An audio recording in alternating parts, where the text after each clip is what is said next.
বিশ্বনবীকে যে এই 5টি অপবাদ দেয়া হলো, আল্লাহ তাআলা এটা সহ্য করেননি। এই 5টি অপবাদের বিপরীতে আল্লাহ তাআলা বিশ্বনবীর 5টি চমৎকার বৈশিষ্ট্য উল্লেখ করে সূরাতুল আহজাবের 2টি আয়াত নাজিল করেছেন। আওয়াজ করে পড়েন আল্লাহু আকবার।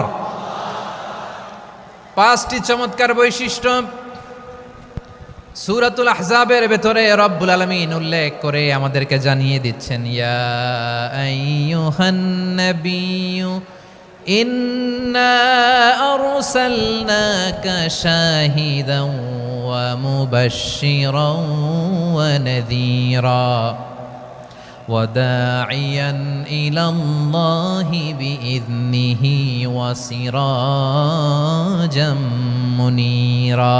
পড়েন আল্লাহু আকবার।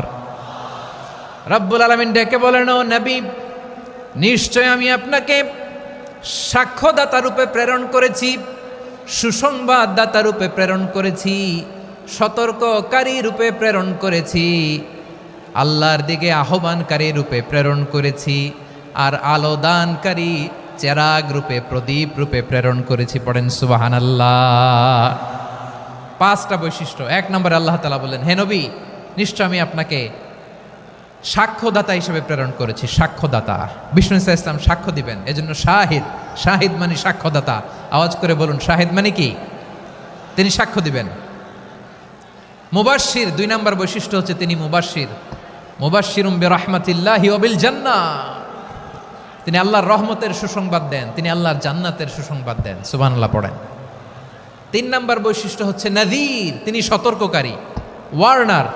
তিনি সাবধান করতে এসেছেন, রিমাইন্ডার দিতে এসেছেন যে আল্লাহর পথে যদি না চলো, শিরকি কাজ যদি না থামাও, তাহলে এমন আযাব আসবে আল্লাহর পাকড়াও থেকে তুমি বাঁচতে পারবে না।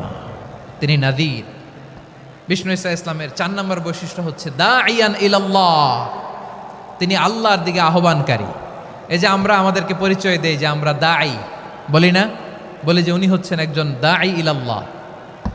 বহু বচনে আমরা বলি আদ-দুআত ইলাল্লাহ। এটা কোরআনের এই আয়াত থেকে এসেছে। সুবহানাল্লাহ পড়েন। ওয়া দাঈয়ান ইলাল্লাহি বিইذনিহি, আল্লাহর আদেশে বিষ্ণু ইসা ইসলাম আল্লাহর দিকে মানুষকে ডাকেন।